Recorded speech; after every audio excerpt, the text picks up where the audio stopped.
So good afternoon. Good afternoon. Fine. You had lunch? How was lunch? Because whatever you say would make me unhappy. If you say lunch was not good, I feel sad. Lunch should have been better. If you say lunch was very good, I feel sad about myself. Because talking after lunch is okay, but listening after lunch is so difficult. Am I right? So, I always say physics and chemistry can be disproved. Biology cannot be disproved. Yes. Oh yeah, it wants my face.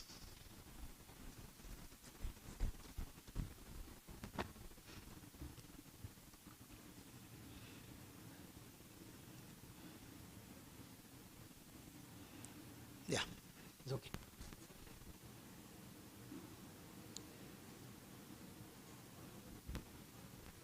Yeah.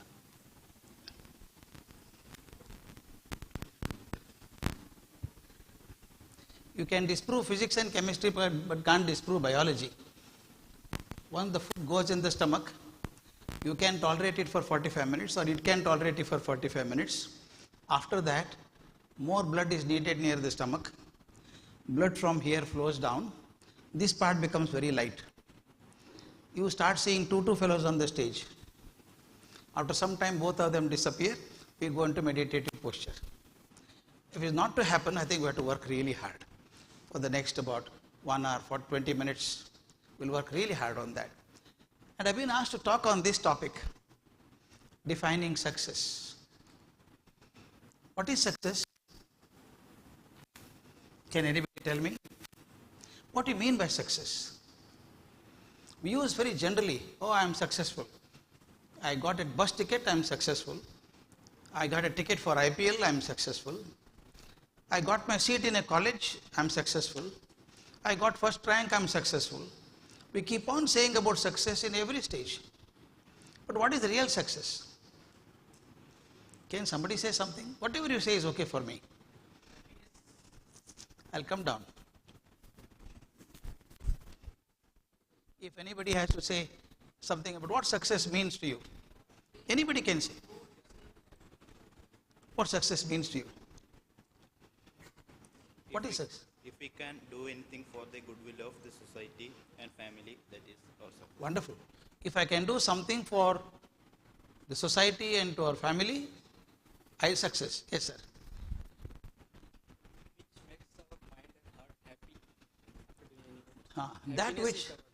That which makes our heart and yourself very happy, that is success. Very good, very good. Any other definition? There could be so many varieties of definitions. Any other definition you can think of? Whatever comes to your mind. Yes. This is a problem for me. Achievement of the goal. What is the goal? When I was in 10th standard, my goal was to do very well in 10th standard. The moment I finished my 10th standard, I went to P-University course, 11th and 12th. My goal was to get more marks in 12th standard. It didn't end there. Went to join a college. I want to be a topper in the college. That was the goal. Then we came to the PG department. You want to be the best in PG. That is the goal. Do you think the goal ends? Then? It's a human nature. That means you are successful every stage. But I am asking about what is permanent success? What is success for all times to come? Can somebody say anything? Yes, ma'am? What is success? Peace of mind. Good. If you have peace of mind, you are successful. Many people are there, they have so much everything, but they don't have peace of mind. What is your concept of happiness? Success? Peace of mind. Good. Sir? Self-realization. Oh my goodness. Maslow's hierarchical needs. We went to the top one. Fun? Yoga students. Oh, that's why you come to You come to Taittiriya Upanishad now. Annamaya Kosha, Pranamaya Kosha, Manomaya Kosha, Vijnanamaya Kosha, finally Anandamaya Kosha. You come to that. Pardon? I know. So directly take to philosophy. What is your idea of success? Peace of mind. P-I-E-C-E? Hello, PIECE? Peace of mind? Yes, what is your concept? Hmm?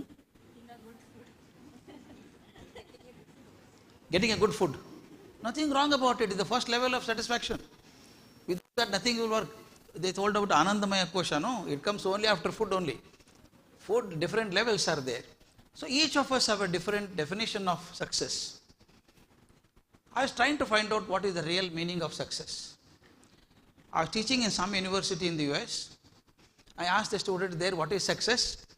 One girl, typical American girl, she stretched her hands, so broad enough, and said, we should have lots of money, sir. We'll be happy. We'll be successful. If you are very rich, you are called successful. Is it not right? In today's world, we are doing that. A man who has got a lot of money, you say how successful he is, Successful businessman, successful entrepreneur. We call people who have got a lot of money as successful people. Is it true? We'll check. We'll check. It may be temporary success. I agree. It can give you a car.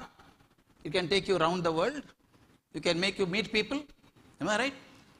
It can give you some facilities for living together. Beautiful house. But house will not make you comfortable. Once I was coming from Delhi to Bangalore. The flight got cancelled. I had to come by the train. I went into the railway station. It was in the month of February beginning. Delhi is pretty cold during that time, biting cold.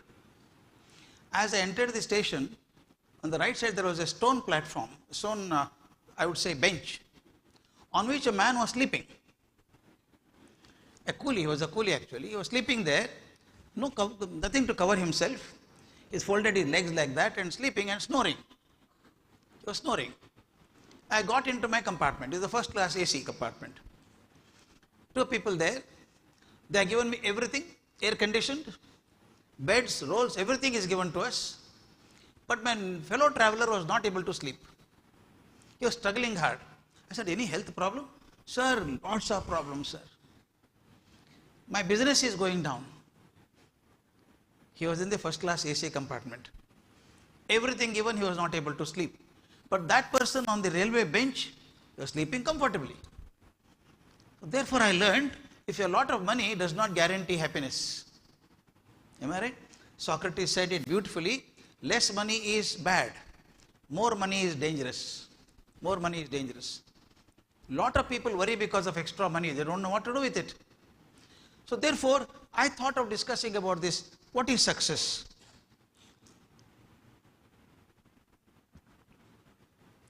I say this, okay?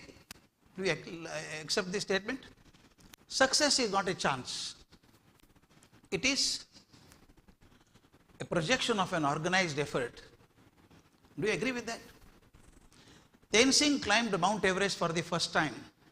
He planned it so much. So many years. He had gone up to Mount Everest, very close to Mount Everest several times. He was a Sherpa. He was carrying somebody's luggage and going up. He tried so many times, but finally he succeeded. That means his aim of reaching Mount Everest was possible only after several efforts. He planned it so well. If somebody has got a Nobel Prize, it's not by chance. It is a huge effort, a planned effort. So therefore, some people say he is lucky, he is successful. He is not just lucky, he is hardworking. He has planned it well. Therefore, success is nothing but a projection of an organized effort. Then I was asking this question, what is success? I asked quite a few people, happy mind, a peace of mind. And then we said, I should be having ananda. We should have happiness, total ananda we should have. All those definitions are there. Some people say this is happiness. Some people believe today that you have got lots of money, you are a very successful man. 10 years ago he had nothing, Today he owns so many cars, so many bungalows, therefore he is successful. I have a question to ask. Without seeing Google, try to tell me who is the richest man in the world in the year 2000. I'm not asking long, very far back. Just 25 years ago, who was world number one? Rich man. I'll remove some few names, easy for you. Remove Warren Buffett, Bill Gates, they were not there. Who was the richest man in the year 2000? Some guess? There's some names, ma? Ma? Oh, Mark Zuckerberg was not there. He is now famous now. After the Facebook happened, it became famous. But earlier, Bill Gates was a big man. But Bill Gates was not number one at that time. Who was number one? Ma'am? Ma'am? Sultan of Brunei was number 3 at that time, in 2000, in the year 2000. Sir?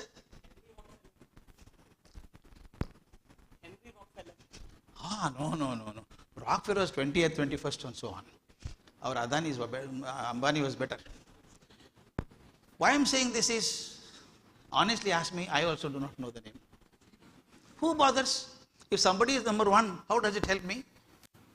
You understand what I am saying? If somebody is rich, how does it bother me? How does it help me? Remember this, richest man in the world is not remembered by anybody. You are not remembered. But there are other people who will remember. We mention about it later on. So, money can give you facilities, but cannot make you happy. Money can give you a beautiful bungalow, but cannot make it a home. You understand the difference between the two? Building and home. Building can be big, but are you happy inside? Even if you are in a single room house, if you are affectionate to one another, it is a home. I have known people in Bangalore, huge houses. Father telephones to the son in the house, in the intercom. Can we have breakfast together? He said, no, Papa, I finished. You go and have it. It's worse than a hostel. At least in hostel, friends are together. It's such a lonely living. So therefore, he is not happy. Nobody is with him. Lots of money is there. Money can give facility, but cannot make you happy. There is another one also. People say this is also success. You tell me whether it's right or wrong. Power. I should have lots of power. I should be the Prime Minister of the country. I become the President of India. Don't you think becoming Prime Minister of the country is great achievement? Success? Out of 140 crore people, only one can become the Prime Minister of India. Is it not success? Do this exercise when you go back home or to your hostel. Take a piece of paper and pencil, write down the names of all the Prime Ministers of India without referring to something else. Just on your own, write down the names of all the Prime Ministers of India. Do you think you can write down the names of all the Prime Ministers? Try. I was doing it for principals of CBSE schools in Rajkot, in Gujarat. I asked them to write down the names.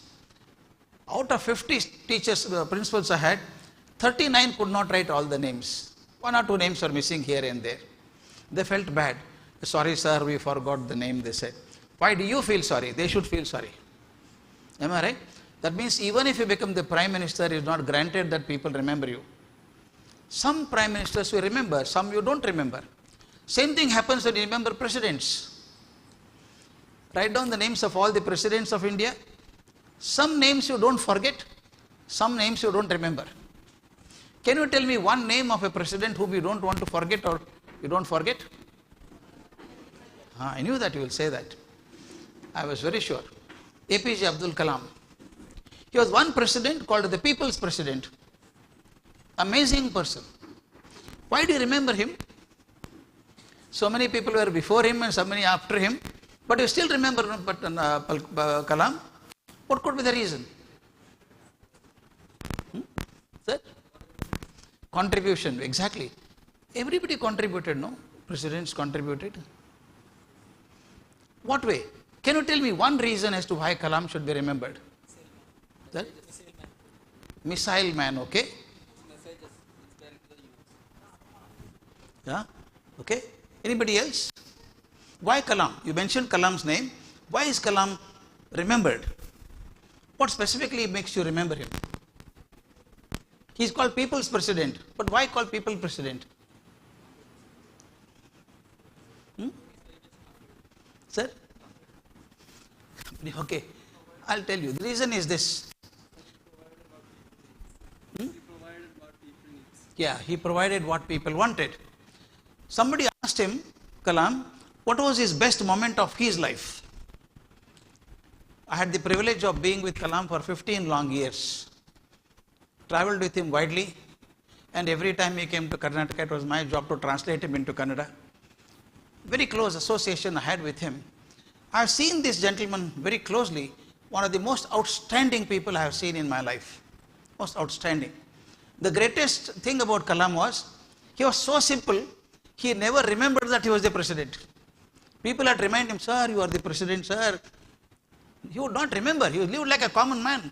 I'll give you one example. How amazing he was, how affectionate he was. He completed his term as the president, and he was staying in number 10 Rajaji Road in Delhi as the former president of India. More people used to go to him at that time as the former president. One, there was a program in Chandigarh. Where to go? I was accompanying him. When you're coming back from Chandigarh to the airport, please visualize, whether former president or the present president, security is very tight. And that is called zero trafficking is done. That means roads are clear, the vehicle zoom past. He was in the car, there were 2-3 cars ahead of him, the ambulance and doctor's car, police escort, all that, and then Kalam's car. There were 3-4 cars behind him, and 5th car was mine, behind him. When the VIP movement is there, they ensure it should not stop. If the convoy stops, it's risky. Anybody can shoot anybody. They are very careful. And the car behind Kalam's car is black cats. You know what black cats? Commandos. Security people will be there. Suddenly convoy stopped. And we were all worried why it stopped. And the black cat jumped out of the car. Then one person started whistling, go back, move back, move back, move back. We were really worried what happens.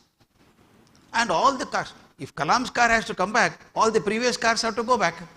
We all started going back. I was sitting near the left side of the car. I bent down and saw, at one point, I could see Kalam's car. He got down from the car. I was wondering, why is the president getting down from the car? 8 o'clock at night. He got down. Can you imagine? It's a main road. A small road comes and joins the main road. At the junction here, one little child is standing with a garland in her hand with her mother next to her. What was he standing for? She wanted to garland Dr. Kalam. Not knowing whether he can stop the car or not. Kalam saw that, stopped the car, came back, went up to the child, took the garland, took out a pen from his bag and gave it to her, wished her well and came back and sat. In the car, in the plane, I asked him, sir, why did you do that? It's a very risky thing to do. Risky, forget it. The child was waiting, no? Look at it. President of India, vibrating to the needs and affection of a small child on the roadside. This is something wonderful. That makes him great. I have seen people with small jobs. Some panchayat member will throw his tantrum out, I am a panchayat member, you know. But here was the president who never bothered about his presidentship, is walking like a common man. That's why he's called the people president of India. So, amongst all presidents, we don't forget Kalam's name because he did something to society. He gave a role model to us. I can give 100 examples of Kalam, how he was kind to people and affectionate to people. He learned all through his life. He learned throughout his life. Even the last days also he was saying, yeah, interesting you should know. You know how he passed away? He had gone to Shillong to give a lecture in IIM. He got up, said something and collapsed there and died. 15 years before that, it was in 2001, he was in Anna University in Chennai. I used to go and handle the MBA classes for some time. From Bangalore I used to go. One day I was sitting with him. He asked me, he never thought he would be president at that time. I never thought he would be president at that time. Suddenly he asked me, would you go to temple? I said, yes, sometimes I go. Why? I feel good. What do you ask God? I said, I don't ask God anything. Why? I said, he is God a Tahshildar. I should give an application, give me this, give me this. If he is God, you should know what to give, what not to give, and when to give, when not to give, he knows. I don't ask. It is in culture, it is mentioned, Bina dainena jivanam anayasa maranam. You should ask God only 2 things. God, do not make me helpless and give me comfortable death. Wait a minute. He took out his diary. First one is, don't make me helpless, right? Second is, give me comfortable death. He wrote in a diary, he hammered the table and said, I want to die teaching, This he told me in 2001. And it happened in 2015, July 17th, 27 July. That means if he intently believed it, that I should die like a teacher. Many times people asked him, how you want to be remembered? Ask Kalam, how do you want to be remembered? He never said as a technologist, not as a president. He said, I want to be remembered as a teacher. That was the quality of Kalam. Now tell me why people become successful. It's not because of the power that they occupy, but what they do with the power is more important. What they do with the power is more important. Then this is also another one. He was my hero when I was in the college. Muhammad Ali, Cassius Clay, a boxer, heavyweight boxing champion. He must have punched every nose that came in front of him. One of the finest athletes the world has ever seen. Great athlete. Those days in 60s, his photograph was there in every college, every hostel. This picture, arrogant looking picture, aggressive picture, with a small tagline below that. The tagline was, I'll conquer the world by power. I will conquer the world by power. I was admiring him so much. And then I started going to US from 1974 onwards. Almost twice a year I used to go teach there. I saw him at least a dozen times in US. The last time I saw him was 1 year before his death. There was a program in Chicago. I knew that he was there. I took the ticket and went there. A small hall, smaller than this hall. Maybe about 100 people were there. He was sitting on that side. I consciously chose a seat here so I can watch him. He was a childhood hero, no? I wanted to see him. Two ladies were sitting next to him. They were governesses to take care of him, British governesses. He was suffering from Parkinson's disease. Hand would shake, the body would shake. He can't drink a cup of coffee. Somebody has to hold his chin properly and make him drink. The two ladies were struggling hard to make him eat sandwich, which he could not. It was falling on the apron. I felt suddenly bad. Suddenly I remembered what was the tagline? I'll conquer the world by power. Suddenly I found, where is the power now? The power is so transient, so temporary. In the youth we say, I can conquer the world. But suddenly when you become old, you can't avoid becoming old, the power goes away. Is it not right? So I saw him like this. This is how he looked a year before he died. So what I am saying is, power is good, but what you do with the power is more important. As I said, power is okay, physical power. Or Hitler had having tremendous power with him, is it not right? But what he did with the life of people is something horrible, we can't think of it. So therefore, I would say physical strength is good for short time, not beyond a particular point. And this one, this also is, many people feel the success. Fame. I should be famous. My name should come in the paper. Everybody should say, sir, great sir, you are great sir, you are wonderful sir. People should say that. I want becoming fame. Cinema actors, hero number 1, hero number 2. You have this cult figure in Kerala also? Everywhere. I am very poor in cinema. I don't know much about it. I go to St. Xavier Institute in Mumbai for 1 day in a year. On 14 December, is marked in my diary. I'll go there and handle classes for the MBA students in Xavier's College. They are such wonderful children, I tell you. Especially MBA second and final year students are amazing. About films, you ask anything about film, they are ready reckoners. Everything they will answer. That's what I used to occasionally say. If today's heroes and heroines have any difficulty in their personal life, they can ask these boys. They will tell you, this is what it is. But my knowledge about films is very poor. I used to feel bad. They say, sir, you don't know anything about film, sir. How long can I tolerate this?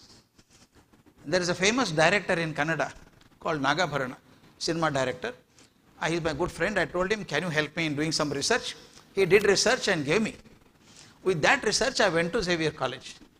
I told him, today I will ask a question on cinema. They laughed at me. Sir, you asking us about movies? I said, yes.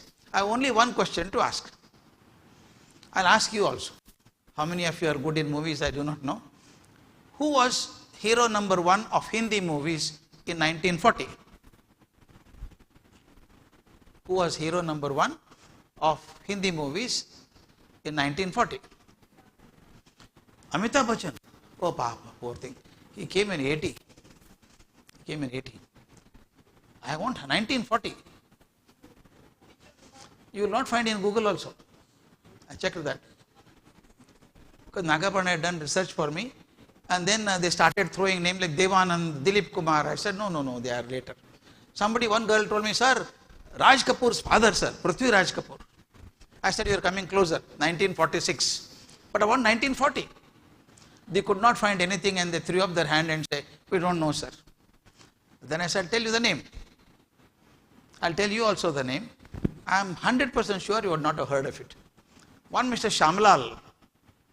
Have you heard of it? Shamlal? Nobody has heard of it. But he was hero number one of 1940. Why I am giving this example is, the one who was hero number one at 1940 is not known to us in 2000. Therefore, this image of being famous disappears very quickly.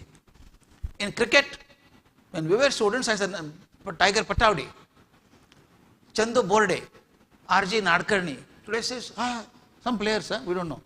They don't even have heard the name of these people also.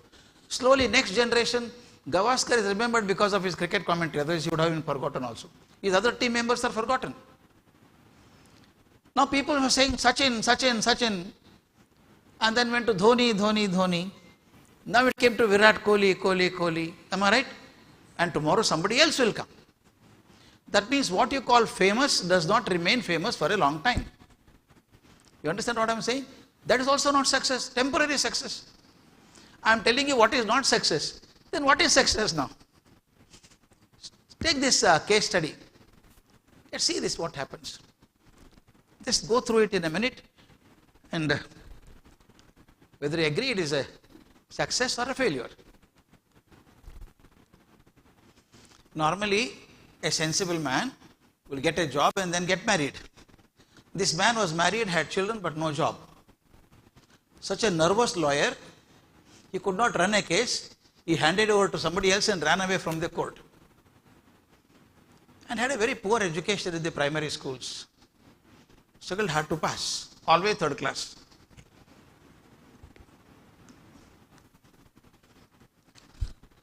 Is it a life of success or failure? Can somebody say? What do you feel, ma? Success or failure? Failure. What is there to say about it? Childhood education is not good, got some lawyer examination pass, can't appear for the court, can't present a case, very nervous. I tell you what this happened to this man. What happened to this man? He became this. Am I right? It's a remarkable success. Such an extent that Harvard University did research on all world-class leaders, right from Colombo, Sri Lanka to Russia. They checked up all the countries and all top-class leaders, put them through 15 questionnaires, and finally found Mahatma Gandhi was number one leader in the world. And next was Abraham Lincoln, so far below him. They asked him why he was successful. He is rated as one of the greatest political scientists or political leader of the world, even today, rated by anybody. Why is that? Can you tell me one reason as to why Gandhi is rated very high? I tell you an example which I have been repeating for the last two batches also. I don't want to miss it. When I was the principal of the college in Bangalore for a long time, 3 girls came from Sweden, college students. They had gone around India, studying the Indian conditions and Indian politics, Indian leadership, culture. They came to Bangalore and through somebody's recommendation came to me. They said, we want to study Gandhi.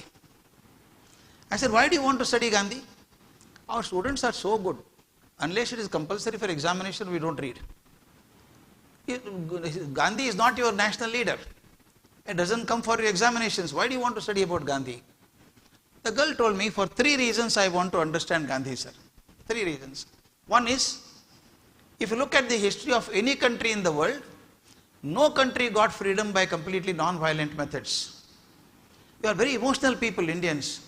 How could Gandhi convince all of you to accept non-violence? First. Second one, if I fight with my friend, I don't talk to her for 10 days. I feel grumpy. But you fought against British for 200 years. 200 years. But finally parted as friends. To such an extent that the last Viceroy became the first Governor General of India. And that Mountbatten, who was the last Viceroy and the first Governor General, says, every time I saw Gandhi sitting in front of me, I could only think of Jesus Christ. It kept him so high, enemy.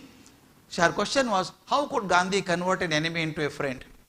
And third and most important, I want each one of you to remember, one of the most important stages of world history. On 30th January 1948, evening 5:17 p.m., Gandhi was assassinated in Birla House. And the news of Gandhi's assassination spread. It went to New York, where the United Nations Organization's office is there. It's a 26-story building, on top of which all the flags of all the countries are put. Mr. Lee was the Secretary General of United Nations at that time. You know what he did? He ordered that the flag of India should be lowered to half. This is what we do. When a national leader dies, the flag of the nation is lowered to half. That was okay. But he also ordered the flags of all the nations in the world, including United Nations, should be lowered to half as a mark of respect to Gandhi. And please remember, he never occupied any position of power. You are not the Prime Minister, nor the President, nor the Panchayat member, not even a 4-ana member of the Congress party. This is the first and the last occasion, till this second, it has happened again in human history. Lee was asked, why did you do that? Why did you lower the flags of all the countries? His answer was beautiful. He said, I am not mourning the death of Gandhi. I am mourning the death of humanity. If somebody can kill Gandhi, humanity is dead. That is the kind of reputation that he built. Was branded as, initially as a childhood, not successful childhood. If you read his biography, I don't know how many of you know this. What is his biography called? My Experiments with Truth. Beautiful. My Experiments with Truth. Please read that book. How transparently honest. I always say all biographies are fictions, excepting this one. Second case study is here. Look at it. Very simple case study. This child was 6-year-old when she had polio. Both the legs were attacked. She was so helpless. Doctors told her she can't even sit up. She has to sleep on the bed all the time. There is no recovery from there. She was so helpless. And every time friends came and sympathized with her, it hurt her more. You know, sympathy is very bad. Empathy is good. Sympathy is very bad. Ayo, poor thing. It hurt more. So that's what was happening to her. She thought her life was a failure. Do you agree? A child having this problem in the beginning itself, but now what happened to her is more important. This girl, her parents were working. They went to work. She was in a room next to the window. She held the bar of the windows, wanted to stand. She had calipers on both the legs. There was no stamina in the legs. The moment stood up, it collapsed. The shin would hit the wall and had injuries. But she tried it 10 times, 15 times a day, without losing hope. Hold the bar and try to stand up. This exercise she did for 6 months and she was able to stand on her legs. She removed the calipers now. Again she suffered for next 6 months. At the age of almost 7, she could stand up on her feet. Then she told her parents, Papa, I want to walk. Father said, I also want you to walk, Baba. But you can't walk, you can't get up also. The child smiled and said, do you know I can stand now on my own without any support. When she stood up, both parents cried in joy. She said, Papa, I want to walk with you. Father took her hand and made her walk slowly. She started walking at the age of 8. Please remember, at 8 years she started walking. Then she was put in a school, a neighborhood school. The PT teacher asked her why she can't walk properly. The father explained to him what was happening to her. He took sympathy and said, okay, I'll take care of her. Please believe me, my friend, this is one thing you remember all the time. When your intentions are honest and good, God will stand next to you. Your work will be done easily. But if your intentions are not good, it will not happen. She was really trying to work hard on that. The teacher, physical education teacher said, I'll help her. He made her walk. She started jogging with him, started running with him. Believe me, at the age of 13, she was called the fastest runner in the school. Age of 13. And the PT teacher said, this girl has fire in her belly. She wants to achieve something. The child was sent to Florida for a special training. And by the age of 16, she was the fastest runner in the United States of America. She went to Olympics. She participated in 3 games, 3 events. One is 100-meter race, 200-meter race, 100 into 4 relay. All 3 fast races, very fast races.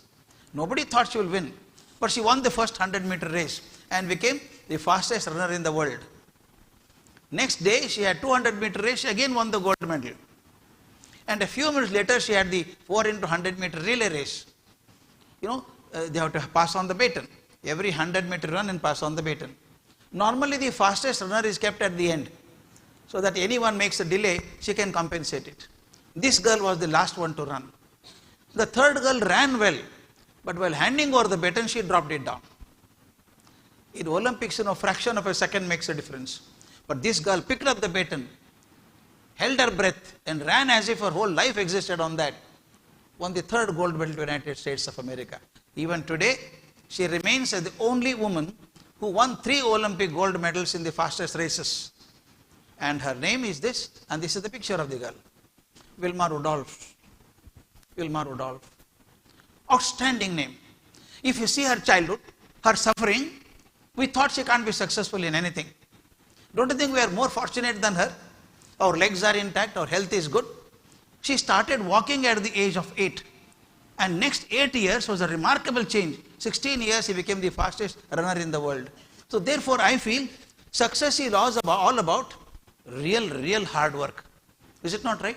Real hard work. With that hard work, Wilma Rudolph remained an icon. Even today, she is an icon. When Obama became the president of the United States, after swearing in, he directly went to the circle, just about a kilometer away from the White House. There is a circle where a statue of Wilma Rudolph is there. He garlanded the statue and offered his respects. People asked him, why did he do that? He said, I am not saluting Wilma Rudolph. I am saluting the indefatigable spirit of humankind. Is it not right? That never said die, I'll fight. That kind of achievement, she became successful all through her life. This is the last one. Let's see what you make out this. The child is related to me. Parents are very rich. Father is an architect, wife is a manager in the bank, financially very stable. Only child, actually she was pampered. She went to the best schools in Bangalore, best engineering college, got distinction in engineering college. She was sure of getting a good job and a good career, and everyone thought she would be a successful person. Is it right? Good to assume that. But what happened next, I tell you. The previous 2 cases, I told how they were considered poor and became successful. This is exactly the reverse case. This girl went for the interview in a software industry. 2-3 girls together went. Her friends were selected and she was not selected. She felt bad. Went and told her father, Papa, I could not succeed. Forget it. Don't worry. Another job. The parents were not pressurizing type. But she took it as an insult that she got higher marks in engineering but she was not selected. When the parents went for the job, she hanged herself and died. That is a failure. Is it not right? My friends, I will tell you, you may fail in an examination. You may fail in an attempt. Remember, you have not failed in life. Life gives you millions of examples. But if I fail in one, I feel so sad when I see the paper 10th standard and 12th standard students, when they get low marks or fail, they commit suicide. Somebody has to tell these children, you failed in an attempt, did not fail in life. You understand the difference? Failing in an attempt is okay. I can have another attempt. I have seen people completing IAS after 4 times, 5 attempts. Nothing wrong. But feeling that I failed is real failure. Failing and getting up is all right. So therefore, this was a failure. Now, I want to discuss this. What are the qualities required to be successful? If I want to be successful, what should I do? The first one is this. Enthusiasm. I should not be talking to bright young people like you. You are always enthusiastic. You are exceptions. I have seen so many universities elsewhere. Sometimes, they come after the classes are over, putting the backpack on one side, dragging their feet. They look like soldiers of a lost war. They come as if the whole world has collapsed on them. I said, enthusiasm is not there, you can't succeed. The first element of success is enthusiasm. Enthusiasm comes only when you don't have a mindset. You understand? I get a mindset, I don't think I can do it. Yeah, I'll do an exercise. Try to take the, come, get up. Try to take the pen from my hand. Don't take it. I didn't tell you to take it. Try to take the pen. What should we do? Try to take, you stand like this only. Nothing called trying. What I am saying is, nothing called trying. Either take it or don't take it.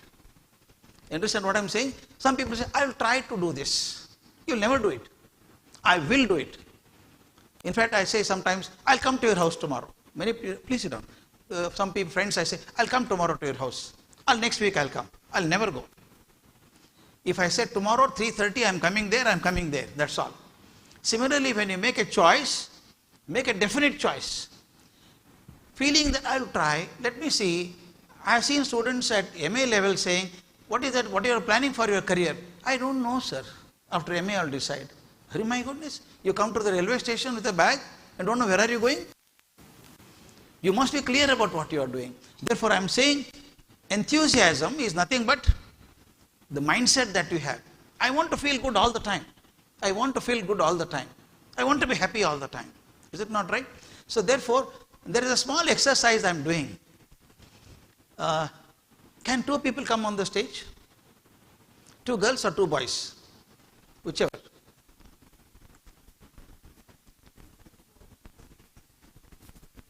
Come, very nice.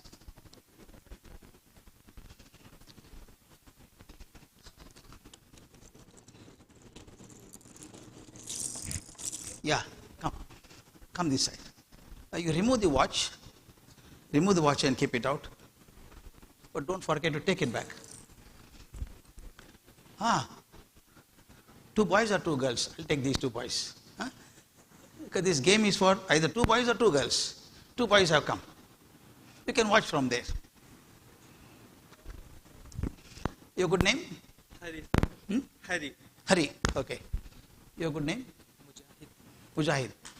You know each other very well? No, sir. No? You will know now. You will know now. Give me your right hand. Observe this game very carefully. If you don't listen to me carefully, you will not be able to solve it. Very simple game. He is Hari, he is Mujahid. I am going to tie both of them together. Give me your right hand. Listen to me carefully. I am leaving some space here. Don't pull too hard and hurt yourself. Knot is very strong. Give me the other hand. Same as the other one. I leave some space, but don't pull too hard.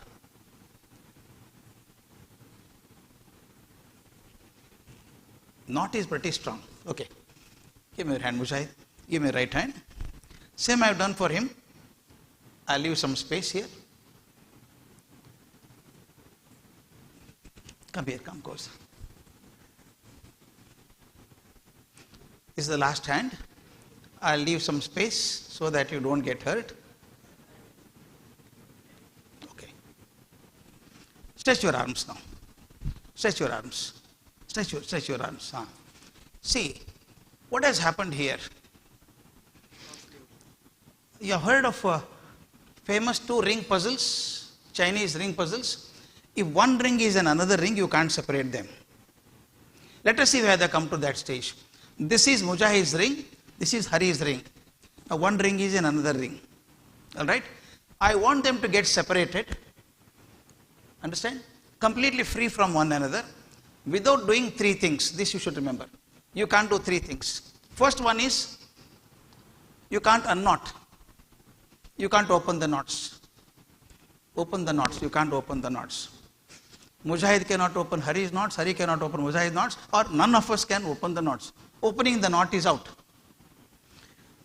Second and most important, you can't pull it out of the hand like a bangle. I tried it so loose, no? You can't pull it out. So unknotting is not allowed, pulling out the hand is not allowed. Third and most important, you can't cut the rope. I require it again. You can't cut the rope. You are all intelligent people. I was doing this exercise in Ontario in Canada. I had tied 2 teachers there. I said, you can't cut the rope. One lady said, can I burn it? I said, burning is also cutting. Not allowed. Okay? Without doing 3 things, you should come out of the knot within 2 minutes. Come on, start. Whatever you do. 2 minutes only. Yeah. Yes. Start. Correct. Mujahid, right. Correct. Yes, correct. Very nice. Yes. They are very seriously thinking. Very good. Correct. Very correct. I think they came out of the hand. They came out. Oh, no. Yes, this is another method. Please see, every time that I do a different method. This is how learning happens. Yes. Good. Very good. It became more complicated now. Okay. Yes.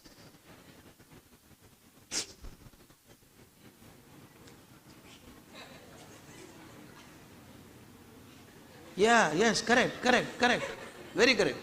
Very good. Lovely. This is very good. Both garlanding each other. Yes.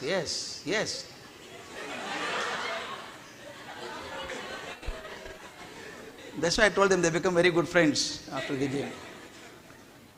Yes, correct. This is better. Yes, fine.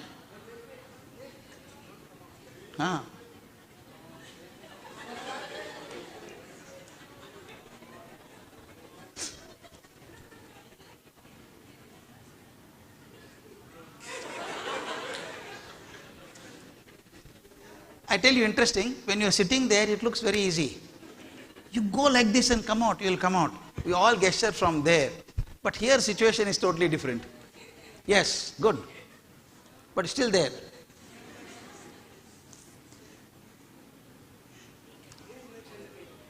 Mujahid has a new idea. Let it try. Let him try.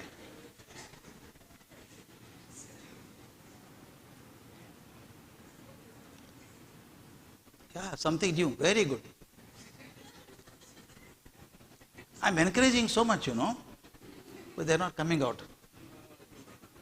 Yeah. No, this 2 minutes over. If anybody can help, a good friend is a friend in need is a friend indeed. Somebody can help. Somebody who has some brilliant idea. Come. Very good. Real friend. Come. You know this? Good. Come. You come closer this side.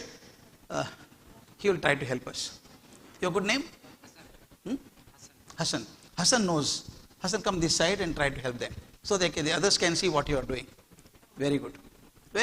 He has a solution. Yes, correct.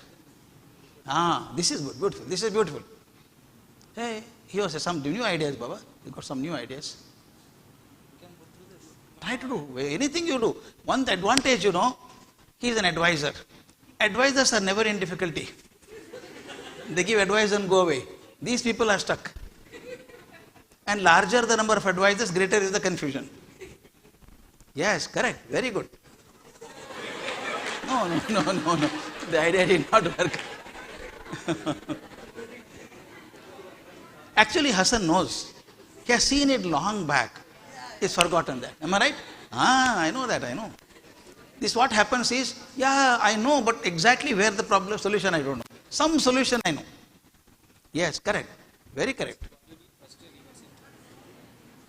Ah, correct. Very correct. Good, good. You got it.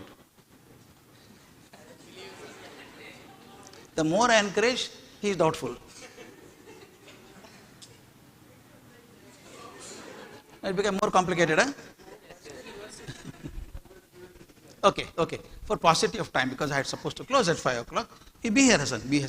You know it, but it became more complicated, no? What you did know, you reverse it first. I think. Yeah. No, no, it will not come. Now we are struggling hard to come back to original state. No, no, it will not come. Good on, good on. Yes, yes. Some solution. Yes. Now that will not. Now we'll do one thing. We'll do one thing. Simple. Remove it, my friend.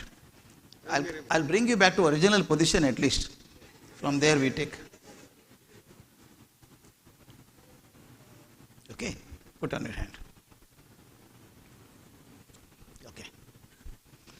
Stretch your arms. This is what I'm trying to say in enthusiasm. The mindset is the one which kills your enthusiasm. Put it on.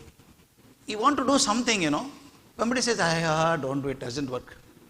I lose my enthusiasm to do things. Please remember, mindset is the greatest enemy of creativity. I get blocked. I'll tell you how it works. Stretch your arms. When you stretch your hand like this, what Mujahid thought was, the rope goes like this, goes in this and comes out. The fifth thought, I can go inside and come out, I can come out. Same thing Hari also thought. I can go like this inside and come out. Both of them thought the solution is here. Please remember, it will be useful in your life. There are two kinds of solutions. One is a true solution, other is a pseudo solution. One is a real solution, other looks like a solution but not a solution. I'll give an example. Please remember and solve how to do it. Imagine you have got a big theatre, huge theatre of 1,500 capacity, a drama theatre. You all enter from the big main gate. Big main gate, people enter, occupy your seats. This is the stage. In a real drama theatre, there are two rooms on either side called makeup rooms or green rooms. Alright? Each green room has a door to go out. You understand the whole logic?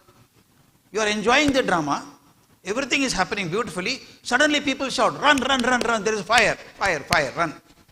Where would all people run? Big gate. You remember you came from there is a big door. Everybody runs to the big door. But however big the door is, it can't take 1,500 people at a time. There is bound to be stampede. At least the first 7-8 rows, where should they run actually? Run to the green rooms. They are closer. However small the door is, can take 10 people at a time. People can get out from this door and that door. But it doesn't strike us because the perception is big door. This is the mindset. Same thing happened here also. Stretch your arms now. The solution is here, they thought. It is not so. Hassan knows where the problem solution is. But exactly he's forgotten that. I'll tell him how to do it. Next time he will not make a mistake. Watch this hand. This is called up rope. Above rope, this is the lower rope. Am I right? Is above. For you, this is the up rope and this is the down rope. What I'll do is, I take this rope, go to his hand, put it under the hand, over the hand, fingers, and take it out. They come out. This he had seen. Am I right? But you got the idea? Yes, he simply said, yes, sir. He doesn't know. I'll show you how to put in difficulty. I'll do it. Come along. He wanted to get away from here, so he said, yeah, come out now. Yeah, interesting. See what will happen now. Correct. Very good. Yes. Let him do. We learn through lessons only, na? Yeah. It becomes so complicated that you have to again pull it out of the hand. Yes, correct. Try.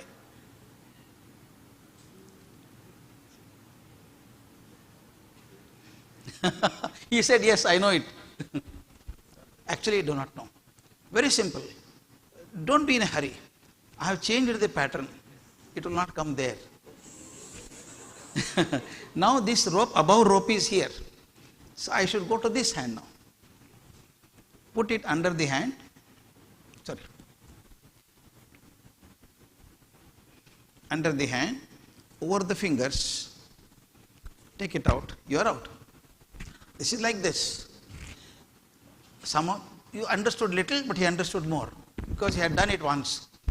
Why I am saying this is, why could not do it? Why it could not come out? The reason is we thought this is the solution. Solution is here. We go for pseudo solutions rather than true solutions. This is a mindset. Oh, problem solution must be here only. I'll give an example how mindset happens. All right? Fold your hands like this. See whether the left hand is over or right hand is above. One of the hand is possible. Now put the other hand on top and fold your hand. Are you comfortable? No? Given a chance, again you go back to the old position. Clasp your fingers like this. Whether see right thumb is over or left thumb is over this. Whatever. Slide the fingers and put the other finger on top. Are you comfortable? Again you go back to the same form. Even simple acts like putting the fingers together or folding the hand has become a habit with us. The moment you run by habitual block, thank you, you can keep the rope there. You can keep the rope there. Shall I have the pen, ma? Okay, fine. Please watch it. How mind blocks you and destroys your enthusiasm all the time. Don't allow the mindset to come to you. I'll give a beautiful example here. Watch carefully. There was a village, a small village here, a village here, and there was another village on this side.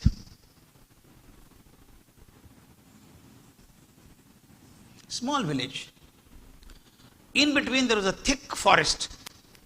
Thick forest. Nobody used to go there. The only road which connected village A to village B was the road like this.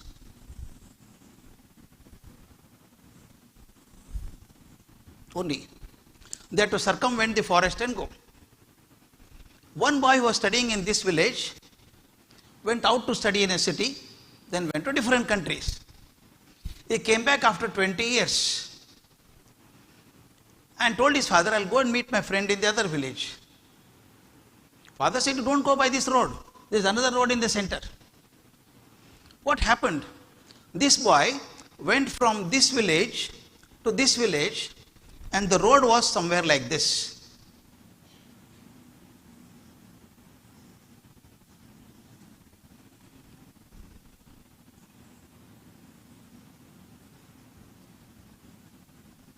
The road was like this. He said, why the road is so bad? Quixotic serpentine road. They can make a direct road from here to here. You know why it happened? One day, before this road was not there, there was a thick forest. One leader from here gave his son a letter, give it to the leader on that side. Come back. Lazy boy. Oh my God, again I have to go through this road. He had seen cowherds going for grazing of cows or sheep. Where the sheep go? Wherever there is greenery they go. Whenever the sheep went and animals went, small pathway was created. The road was like this. They went wherever the greenery was there. And some boys saw, hey, there's a road now. They took the cycles and went. There are thorns and cycles had punctures. Number of times the boys go there and cycle would get punctured. One brilliant fellow saw the good opportunity for business. He opened a cycle repair shop. And cycle repair takes time those days. And somebody put a small shop around it, coffee, tea, pan beda, small shop he opened, because anyway they had to wait for some time. And still people started going, motorcycles started going. So cycles went, motorcycles also started going. The road became little more wider. More people went, more cycle punctures, more motorcycle punctures. And motorcycle repair shop came, a big one. And then on the other side, somebody had a small coffee shop. One political leader thought, beautiful place, huh? He took the land, converted into layouts. Made layouts here. All right? When layouts come, here came a school. When school comes, stationery shops have to come, bus stops have to come, and people complain to the corporation, I want some bus stops. So the road was little wider. They put the tar on the road, street lights on the road, but the road remained like this. This boy who came from other countries said, why is the road like this? And his father told, whom are we following? Whom are we following? First sheep went, then animals went, then we followed the same path. If you see small villages elsewhere, the roads are always like this, not straight roads. The reason is that it's okay, no? The mindset is so strong, this is okay. They did not even realize over a period of time that the road was bad. Now we know. Same thing happens to us. I want to start a process, I want to study something, I want to do some activity. Suddenly somebody says, oh, it doesn't work. I lose my enthusiasm and I don't do anything proper after that.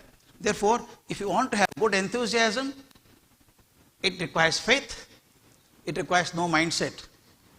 Last one is more important. King Sherman, in Los Angeles, near Los Angeles, there is a thick forest, very thick forest, and there are got big trees which have survived 200 years, 250 years, 300 years.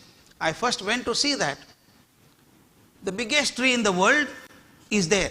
You go to Google and check. Biggest tree, the oldest tree and the biggest tree in the world is called King Sherman. It is so big that 50 people have to hold hand like this to cover the bark of the tree.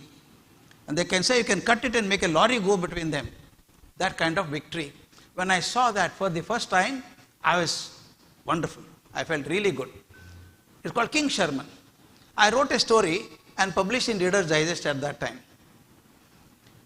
King Sherman must have been a small sapling some time back, 200 years ago or 300 years ago, small sapling. I created a brother for it in my story. King Sherman had a brother. And person like me brought that brother, started developing in a pot. We do the pot planting in the pots. After a month, pot broke. He put in a bigger pot. Next month, that also broke. He said, what is happening? One day he opened, removed the soil, the root had grown so long. Oh, ho, ho, because of that is happening. He kept only 3 inches on top and cut the remaining root. Cut the shoot and put in a pot. Added water, manure, and every first Sunday of every month, you take it out, cut the root, trim the shoot. The tree remains so small, even after 50 years. What are they called? Bonsais. Japanese they call bonsai. I am not against bonsai. It's beautiful. Nice to keep it on the table. But you lock your house and go away for 2 months, the bonsai would not survive. It depends on the caretaker. Am I right? But King Sherman, is he dependent on anybody? No. Millions of birds are dependent on him. The question is what you want to be. You want to be a bonsai or a King Sherman? If you want to be a King Sherman, first is get out of habitual blocks, mindsets blocks. I've got some more activity here. Can have 4 people coming here on the stage quickly. 4. 2 of you wanted to come just now, could not come. Come quickly. I want 4 people.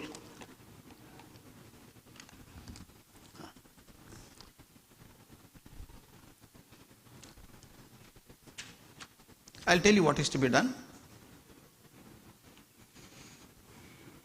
Before I give you, come here, come forward my line. Before I give you, I'll tell you what is to be done. This is like a matchbox. Listen to me very carefully. It's a very beautiful activity. Like a matchbox. I made a piggy bank here. I made a slit open here. I put a coin and give it to children. If you open it, coin is yours, box is yours. I've got a drawer in this. I have a small drawer in this. And what I request you is 2-3 things you are not supposed to do. Go on shaking it or putting your nail in, taking it out. Poor thing. Plastic, it breaks. I have already so many wounded soldiers in my house. You keep it like this only as I'm holding. What you should do is open the drawer. All right? Without shaking, keep it like this straight. Open the drawers. Open. Open once again. Don't put nail. Give me.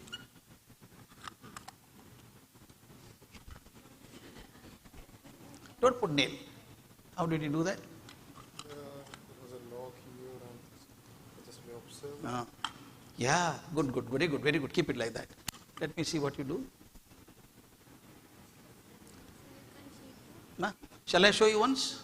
I'll show you once. Good. I have not showed you. Don't forget the piggy bank. There is a piggy bank here. If you remember the piggy bank, you can open it. So easy to open.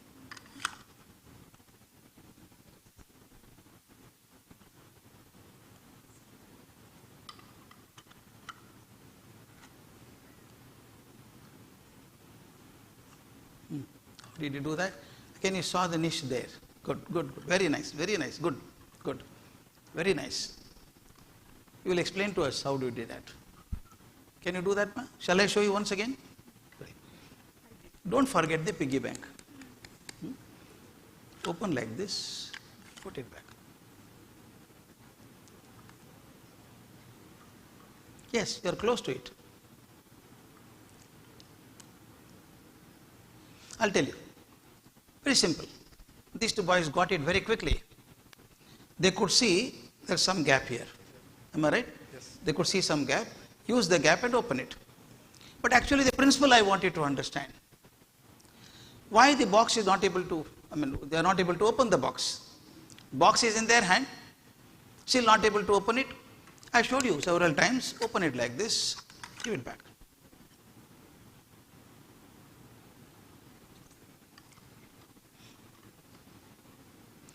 You see the crack there, that's more important. Seeing crack is one part, there's something else also. I'll tell you the theory behind it. Why you find it difficult is very simple. You learn from your successes, learn from your failures also. This one I learned from my stupidity. I was very young, I was 22 and a half when I went to US to teach. I was in New Orleans State University. I reached the place at about 7 o'clock. First time I was going out of India, and then the accommodation was given to me. There was light everywhere excepting the accommodation given to me. I asked the curator, no power? I'm used to India. India, I'm used to power shutdown. We don't complain also when power goes off, it will come by its own. I kept quiet. I asked him, no power? He is not used to having no power. What do you mean by no power? Switch on. I was standing near the switchboard only. All switches were on, but there was no light. I told him all switches are on. The burly fellow came rolling, not walking, came and said, hey, all switches are off. Have you understood what it means? In the United States, switches are reversed. Everywhere. For India, press down is on. In America, press up is on. I did not know. 20 years I am born and brought up in India. I am definite that when you press it down, it is on. And to me, it was all on. For him, it was not. I felt so miserable about myself. I was standing near the board. At least out of curiosity, I should have pressed one button, no? I did not even try. Why? Mindset again. Huge mindset that on means press it down. So I made this box after coming back to India. Anything you do around you, this you have done, but I'll explain to you how it happens. I should have made it a little more tighter. You find it very difficult to do it. I made it purposely loose, so I can easily find it out. Anything around you, windows, doors, drawers, cupboards, you have a handle in the center, you open it, or hold the sides and open it. Actually, you can't open it. They really tried sincerely. You can't open it anyway. Is there anything which can be opened by holding the corners? Nothing. So I created this box which can be opened by holding the diagonally opposite corners. This way. Can you understand? Diagonally opposite corners. Now you know scientifically how to do it. Not seeing the crack. Hold the diagonally opposite corner, you can open it. Can you open it, ma? Please see. Here, this side, this side. Diagonal corners. Yeah. Is okay? Now it is very easy. Next time somebody gives you a plastic box like this and asks you to open, you not only try the sides, if it doesn't open by holding the sides, you try the corners also. Don't you think another window is opened in the mind? This is I call most important. In enthusiasm, try new things. If you are doing the same thing, you feel bored. Do things differently. That means unless you remove the mindsets, you can't be very thinking about it. Thank you. Thank you. You can keep it here. Then the next one. This is the one. Passion. Are you really passionate about doing something? Charles Goodyear, the only obsession he had was to make the rubber strong. He wanted to make the rubber hard. Rubber is soft.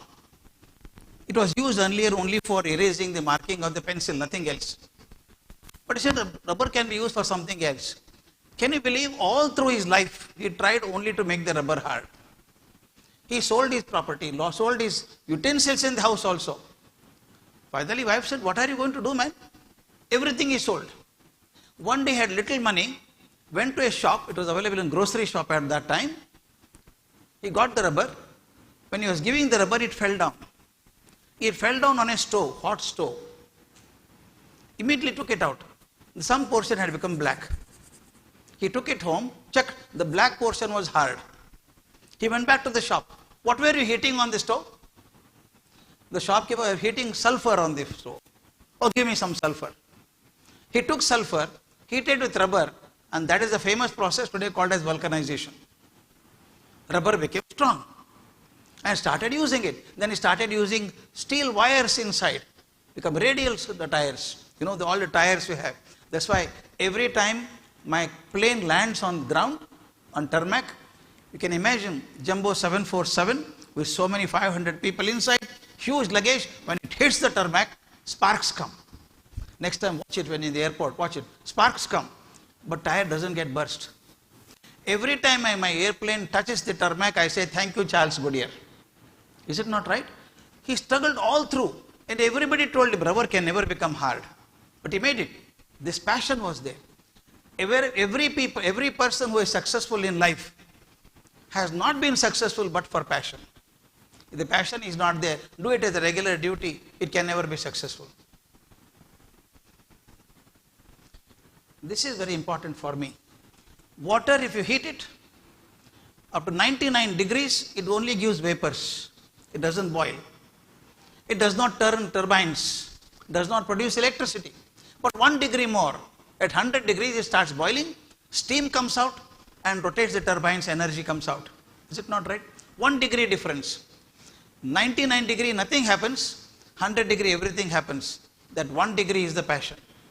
If I am doing a particular course, I am studying something, I am doing research, unless you are passionate, you can't produce the best quality. You can only produce some ordinary stuff. But if you want to be the best, the passion is the only one. Look at top performers in the world. Michelangelo. Look at it. Amazing passion. Thomas Alva Edison. He was so obsessed about his work. It seems he was working in the lab.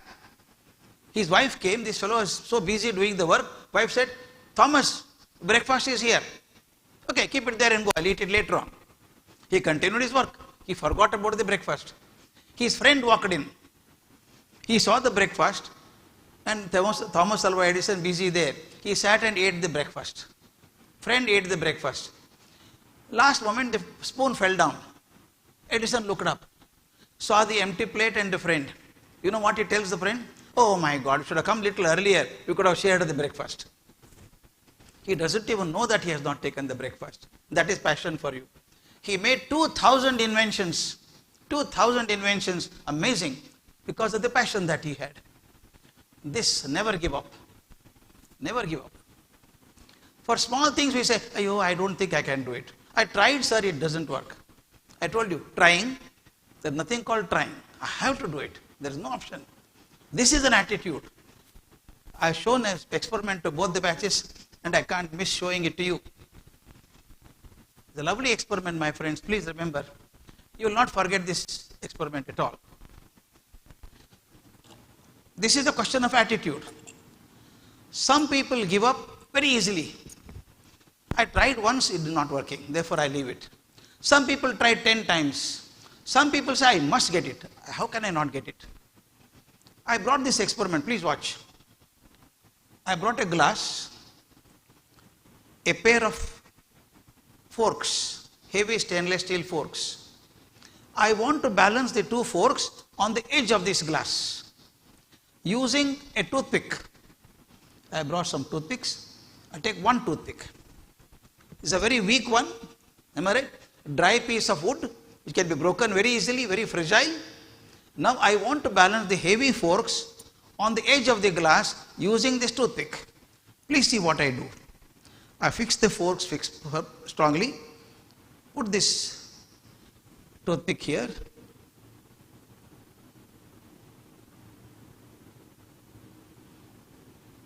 Can you see? The forks are hanging freely on the edge of the glass on the toothpick. Where is the load now? Pressure is on. The fork pressure is on toothpick. And toothpick is balancing on the edge of the glass. 3/4 of the toothpick is outside the glass, 1/4 is inside the glass. I don't like toothpicks. I brought a matchbox also. I'll burn it from inside. Watch carefully. If I burn it from inside, what would happen?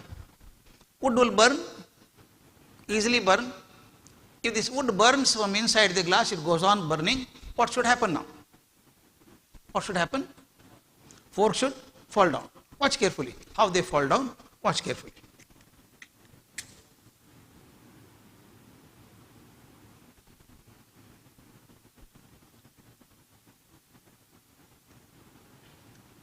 Still burning. Oh, it went off. I'll take another matchstick and burn. I'll not leave it.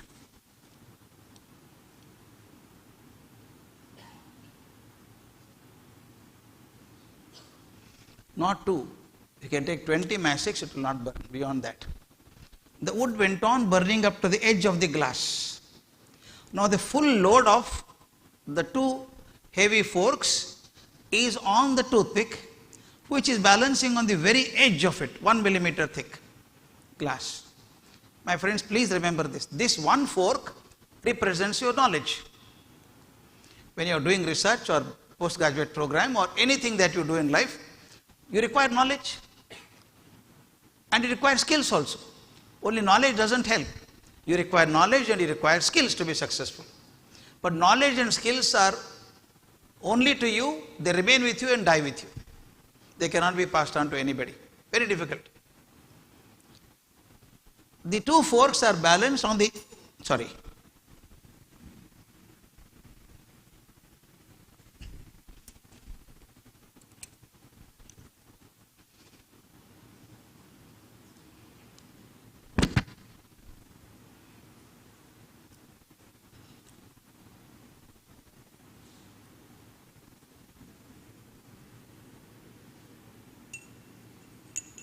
I'll do the repeat performance for it so that you will clearly understand the meaning of this exercise. Again,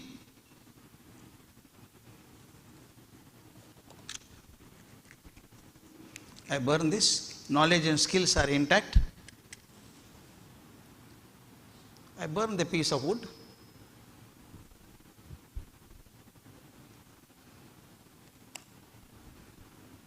As I told you, it doesn't burn beyond that point. It burns up to the glass edge and entire load is managed on the tip of this.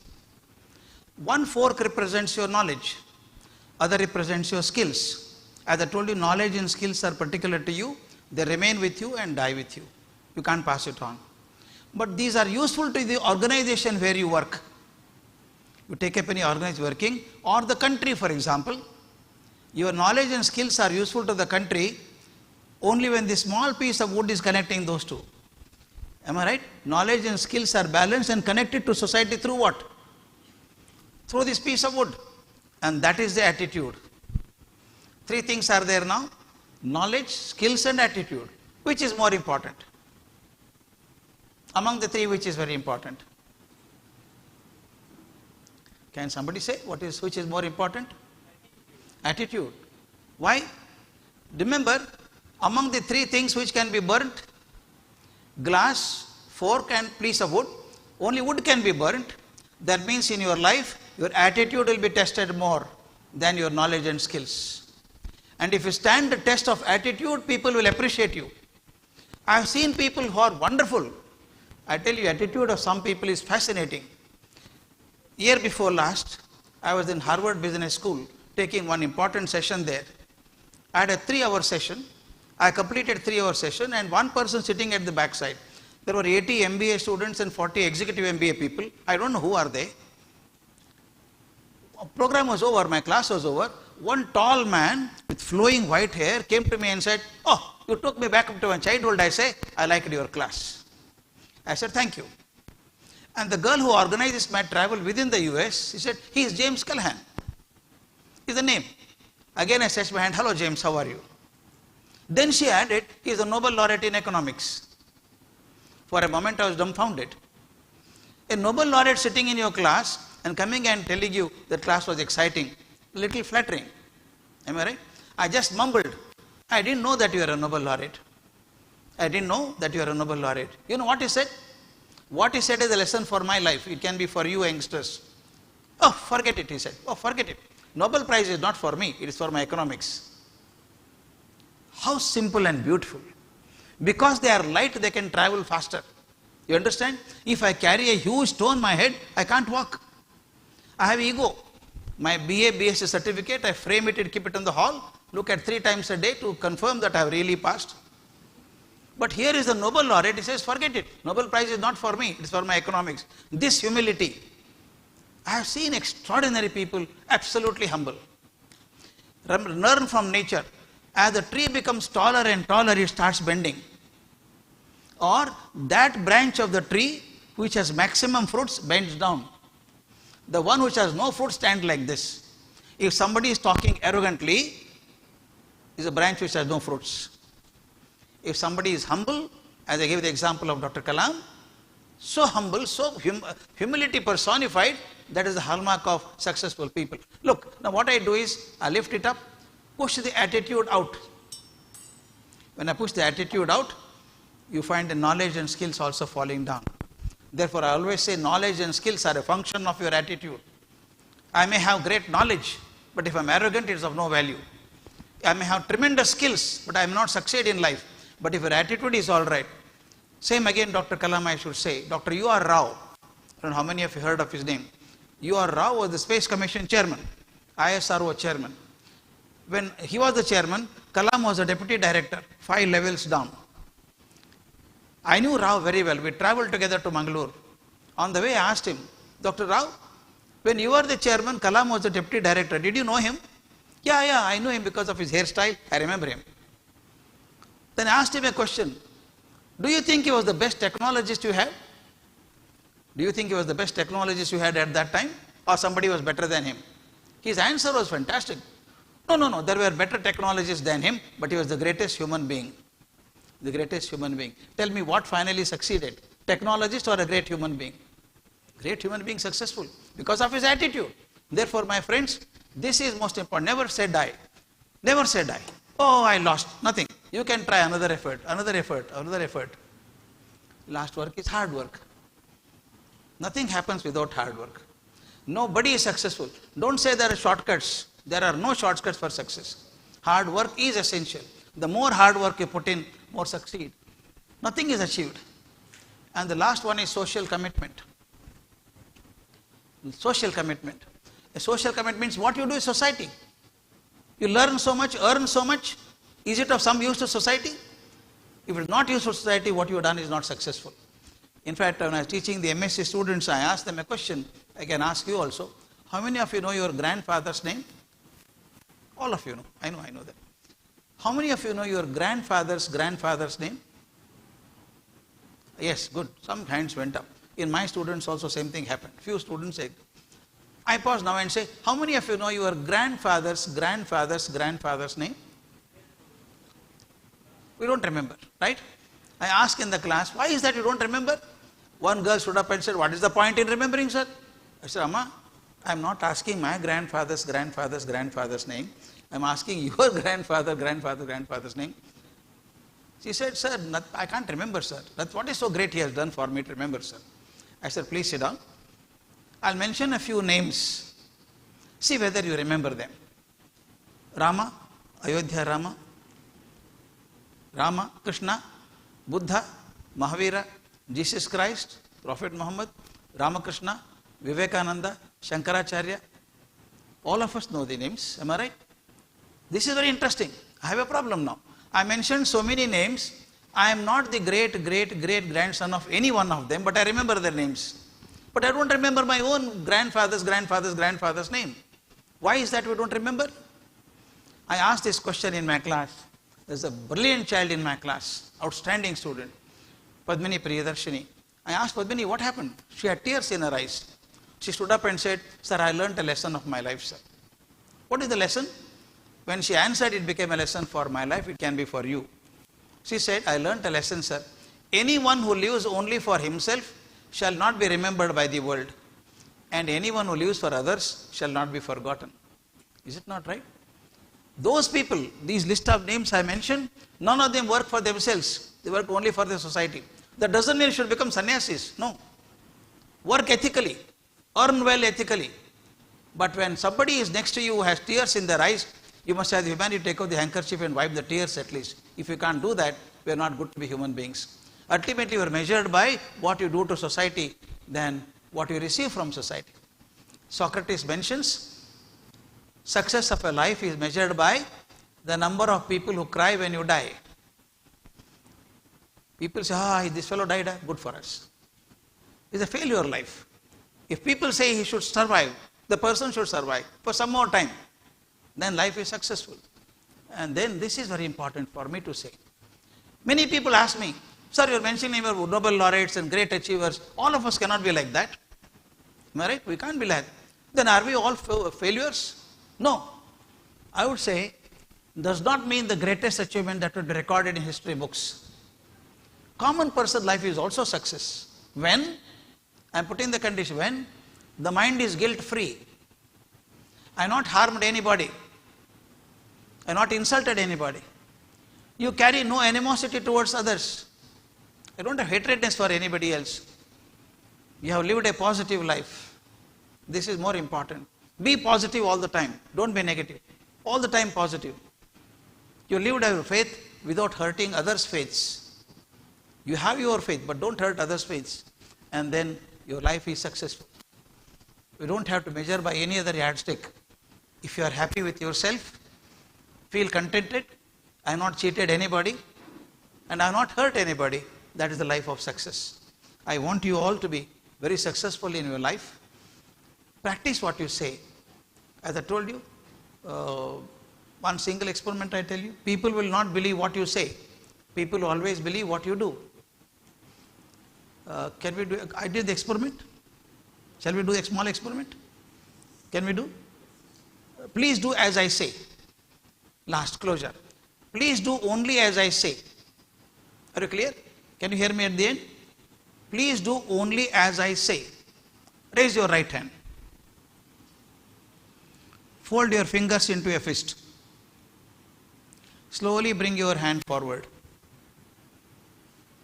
Stretch your forefinger. Only forefinger, not all the fingers. And very quickly keep this finger on the left cheek. Please see where you have kept your finger. I had told keep your finger on the left cheek. Since I am standing there and looking at you, I could see three reactions. Quite a few kept the finger here and did not bother. Some people said, this fellow says cheek but keeps it here. The finger oscillated and said, if he is keeping, it should be all right. Third category, very smart people, kept the finger here and slowly moved on to the left cheek. Tell me, it took 30 seconds. What is the message that you get from this? Please remember, I tell all the teachers and the students, people will not listen to what you say. People will not follow what you say. People will follow what you do. Doing is a value, saying is not a value. Do good things, be positive, help people, learn more, get knowledge, get skills, but make your attitude stronger you'll be successful in life. Thank you so much. Thank you.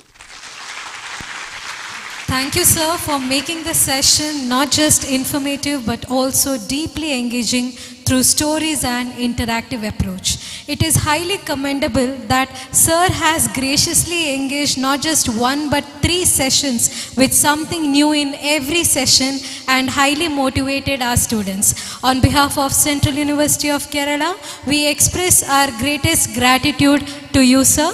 Let us all rise and give a standing ovation to sir as a token of respect.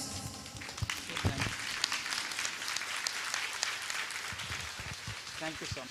Thank you. Thank you so much. Thank you so much.